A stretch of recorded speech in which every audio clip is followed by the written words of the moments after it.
शुभविवाह या मालिकेच्या 2 मार्चच्या भागामध्ये भूमी किचनमध्ये काहीतरी करत असते. तितक्यात तिथे मानसी येते. भूमी सांगते, मनू हे बघ, तुझ्यासाठी मी नाचकवणी बनवले, तुझा मूड छान होईल हे खाल्ल्यावरती. यावरती मात्र आता इकडे मानसी सांगते, ताई हे नाचकवणी मला नको आहे आत्ता. भूमी सांगते, का बरं? यावरती मानसी सांगते, माझा मूड नाही आहे. भूमी सांगते, मला माहिती आहे, म्हणजे तुला राग आलाय ना, पण हे बघ, मी तुझ्या भल्यासाठीच हे सगळं करते. त्या घरामध्ये तू सुखी नाही राहू शकणार. यावरती मानसी सांगते, ताई हे दूध तू नासक्या दुधापासून केलं आहेस ना, म्हणजे खराब झालेल्या दुधाला तू तुझ्या हाताने गोडवा आणला आहेस. मग मी पण तुझ्याच संस्कारात वाढलेली आहे ना, मी सुद्धा त्या घरामधलं वातावरण माझ्यासाठी योग्य बनवेन ना. यावरती भूमी सांगते, मानसी तुला समजत नाही आहे मी तुला काय सांगते ते. पण मानसी सांगते, मला ऐकूनच घ्यायचं नाही आहे, माझं अथर्ववरती खूप प्रेम आहे. असं म्हणत मानसी आता इकडे खूप मोठा डाव टाकत असते. तोपर्यंत आता मात्र घडलेला सगळा प्रकार सांगण्यासाठी माधवराव आकाशला फोन करतात. आकाशला फोन करून ते सांगतात, तुम्ही सांगितल्याप्रमाणे मनूने सगळं व्यवस्थित केलेलं आहे. तोपर्यंत आजी आणि रागिणी घरी येत असतात.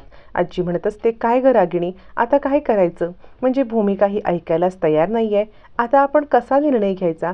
रागिणी म्हणते, आई तू काळजी करू नकोस, आकाश आहे ना, आकाश करेल काहीतरी. तितक्यात तिथे आकाश येतो. आजी म्हणते, काय रे आकाश, काही झालं का? फोनवरती बोलणं काही समजलं का? आकाश म्हणतो, फोन तर झाला होता, पण फार काही तसं कळलेलं नाही आहे. तू टेन्शन नको घेऊ आजी, सगळं व्यवस्थित होईल. मग तोपर्यंत सगळेजण घरात येतात. तेव्हा चिडलेला अभिजित आपल्यासोबत घडलेला प्रकार आठवत कसं आकाशने आपल्याला मॅनेजर पदावरून काढून असिस्टंट बनवले ह्याच्या आठवून चिडत असतो. तितक्यात सगळे घरी येतात. मग मात्र ताबडतोब इकडे अभि उठतो आणि म्हणतो, विशाल आण, सगळ्यांसाठी पाणी आण, सगळ्यांना चहा दे, आणि मला फक्त चहा आणू नकोस हां, कारण मालक माणसांच्या समोर मी कसा चहा पिणार? यावरती रागिणी म्हणते, काय झालंय, काय असा वागतोयस तू? अभिजित म्हणतो, आकाशला विचार की, आकाशने मला मॅनेजर पदावरून काढून असिस्टंट केले, असिस्टंट. असं म्हणत इकडे आता अभिजित खूप मोठं भयानक सत्य रागिणीला सांगतो. रागिणी हदरते.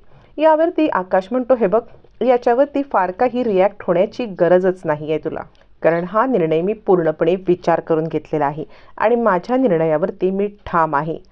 तू कधीही कंपनीचा मालक नव्हतातच, तू फक्त आपल्या कंपनीला एक दुभती गाय म्हणून वापर केलास, तिचा फक्त फायदा घेतलास. कंपनीच्या भल्यासाठी तू कधीच काही केलं नाहीस.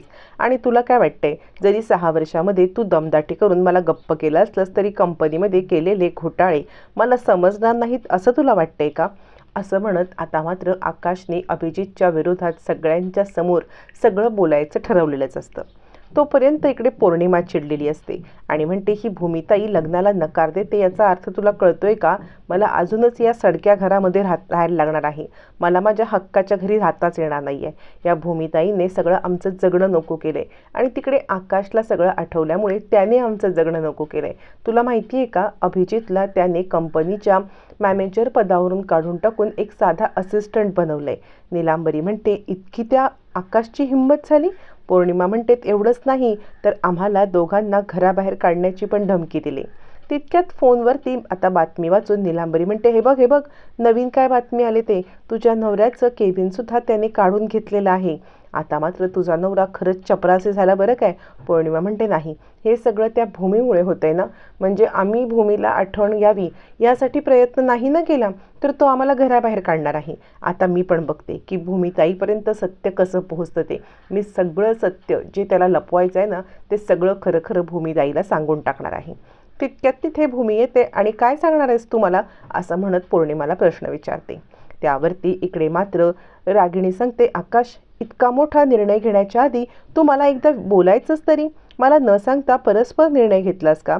यावरती आकाश म्हणतो, आत्या, माझ्या एका मनाला विचार आला होता की मी तुला हे सत्य सांगावं, आधी तुझा विचार घ्यावा, पण मला माहिती होतं की या सगळ्यामुळे तुला त्रास होईल, म्हणून मी तुला सांगितलं नाही आणि माझा निर्णय पक्का होता, म्हणून मी हा परस्पर निर्णय घेतलेला आहे. आणि या सगळ्यामध्ये अभिजितला धडा शिकवणं हाच माझा हेतू होता. असं म्हणत आकाश ठामपणे अभिजितच्या विरोधात उभा राहिलेला असतो. मग तो रागिणीचं सुद्धा ऐकायला तयार नसतो. अभिजित चिडतो आणि म्हणतो, ज्या कंपनीमध्ये मी मालक म्हणून काम केलं त्याच कंपनीमध्ये मला असिस्टंट पदापासून नोकरी करायला सुरुवात करायची. आकाश म्हणतो, तेच मी तुला सांगण्याचा प्रयत्न करतोय. तू त्या कंपनीचा मालक कधीच नव्हता. मी बरा नसेपर्यंत त्याचा मालकी हक्क आत्याकडे होता आणि या सगळ्यासाठी आत्याला काही सिद्ध करायची गरज नसली तरी तुला ते सिद्ध करण्याची गरज आहे. तुला हे सिद्ध करायला पाहिजे की त्या कंपनीसाठी तू लायक आहेस, त्या कंपनीच्या तू लायकीचा आहेस हे तुला सिद्ध करायला पाहिजे आणि वेळ गेलेली नाही आहे. असिस्टंट पदापासून सुरुवात करून तू त्या कंपनीचा लायक आहेस हे सिद्ध कर, तर आणि तरच तुला त्या कंपनीमध्ये राहता येईल.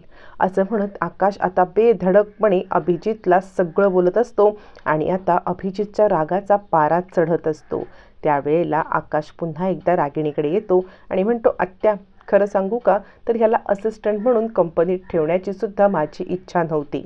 खरं तर त्याची ती लायकीच नाही आहे की मी त्याला कंपनीमध्ये ठेवावं. आता लायकी काढल्यावरती तिळपापड झालेला अभिजित रागाने चिडतो आणि ए आकाश असं म्हणत ओरडत त्याच्या अंगावरती धावून जातो. तितक्याच दुप्पट आवाज काढत आकाश म्हणतो, खबरदार अभिजित, खबरदार, ही चूक पुन्हा करू नकोस. याआधी 7 वर्ष हे सगळं केलंस, पण आता बेल्ट माझ्याकडे पण आहे. तू या कंपनीचा मालक कधीच नव्हतास. या कंपनीमध्ये तुला कसलाही अधिकार नाही आणि या कंपनीत राहायचं असेल तर तुला असिस्टंट म्हणूनच काम करावं लागेल. कारण माझ्या बाबांनी मला एक गोष्ट शिकवलेली आहे की नाती जपायची, पण तीच नाती जपताना जर आपल्यावरती कुणी घाव करत असेल तर मात्र त्याला त्याची लायकी दाखवून द्यायची. हे मला माझ्या बाबांनी अचूक शिकवलेलं आहे. त्यामुळे आत्तापासून माझ्यापासून दूर राहायचं. कारण मी सगळं विसरू शकतो, पण तू केलेले कंपनीचं नुकसान आणि माझ्यासोबत 7 वर्षात जे वागलास ते मी विसरू शकत नाही. असं म्हणत आकाश मात्र आता इकडे अभिजितच्या विरोधात ठाम उभा असतो. रागिणीचं पण काही ऐकायला तयार नसतो. मग मात्र आकाश म्हणतो, किती काही झालं, कुणीही मला काही सांगितलं तरी तू कंपनीत येणार नाहीस या मतावरती मी ठाम आहे आणि आलास तर असिस्टंट म्हणून येशील. हे मान्य असेल तर ठीक आहे, नाहीतर सोडून दे. असं म्हणत आता मात्र आत्तापर्यंत कधीच कठोर न झालेला आकाश रागिणीच्या विरोधात जात मात्र आता अभिजितला खूप मोठा धडा शिकवत असतो. त्यावेळेला आकाश पुढे सांगतो, एक गोष्ट अजून लक्षात घे, भूमीला बरं करण्यासाठी मी जीवाचं रान करणार आहे. पण म्हणून तुझा असा गैरसमज असेल ना की भूमीला बरं करण्यासाठी आकाश बिझी असेल, मग त्याचं कंपनीकडे दुर्लक्ष होईल. त्या भ्रमात राहू नकोस. जेवढं लक्ष मी भूमीला बरं करण्यासाठी देणार आहे ना त्याच्यापेक्षा जास्त लक्ष मी कंपनीच्या प्रगतीकडे देणार आहे. त्यामुळे कंपनीमध्ये झालेली एवढ्यातली एवढी चूकसुद्धा मला समजणार आहे आणि त्यामुळे जरा सतर्क राहा. मग मात्र रागिणी आशेने आईकडे पाहते की काहीतरी आई बोलेल आणि मग तरी आकाश बदलेल. त्यावेळेला आजी म्हणते, रागिणी, तू माझ्याकडून कसलीही अपेक्षा करू नकोस किंवा मला हे मान्य आहे, मी याच्याशी सहमत आहे किंवा नाही ही माझ्याकडून तू विचारण्याची अपेक्षा करू नकोस. मी सहमत असणं किंवा नसणं यापेक्षा जास्त आकाशला तो अधिकार आहे आणि त्या अधिकाराचा वापर आकाश करतोय ही गोष्ट तू लक्षात घे. आकाशला जो अधिकार आहे त्याचा तो वापर करणारच आणि त्यामुळे त्याच्या निर्णयाशी मी सहमत आहे. असं म्हणत आजीसुद्धा आकाशची साथ देते. आता मात्र इकडे अभिजित चिडतो. आकाश त्याला चांगलाच धडा शिकवून तिकडून निघून जातो आणि आपल्या लायकीत राहा, यापुढे असिस्टंट म्हणूनच वाग अशी धमकी देऊन तिकडून तो निघून गेल्यावरती अभिजितचा तिळपापड होतो आणि तो म्हणत असतो, अपमान, अपमान, नुसता या घरामध्ये माझा अपमान होतोय. आता हा अपमान मला सहन होत नाहीये. असं म्हणत आता मात्र अभिजित चिडलेला असतो. रागिणी चिडलेली असते. तिच्या डोळ्यातून अश्रू येत असतात. आत्तापर्यंत आपला शब्द ऐकणारा आकाश आज आपल्याच विरोधात गेलाय. तिला हे सगळं सहनच होत नसतं. मग मात्र इकडे दोघंजणं चिडून एकमेकांकडे पाहतच बसतात.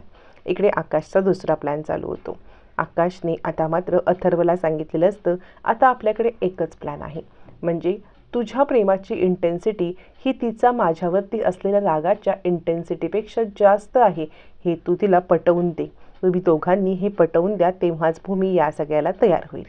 इकडे तोपर्यंत पुढचं नाटक सुरू होतं आणि प्रशांत येतो आणि म्हणतो, ताई, अगं मानसी अजून घरी नाही ना आली. मी मानसीला रिक्षेमध्ये बसून समुद्राकडे जाताना पाहिलेलं आहे. यावरती माधवराव म्हणतात, काय समुद्राकडे? मग मात्र भूमीसुद्धा हतबल होते. नक्की मनू समुद्राकडे कशासाठी गेले? काय घडलं असेल? तिला खूप मोठा प्रश्नच पडतो. मानसी आणि अथर्व, प्रशांत सगळ्यांचं नाटक आता मात्र फळाला येणार असतं आणि फायनली भूमी या लग्नासाठी तयार होणार असते. लग्नानंतर आकाश आणि भूमी हे हळूहळू एकमेकांच्या कसे जवळ येणार पाहणं रंजक ठरणार.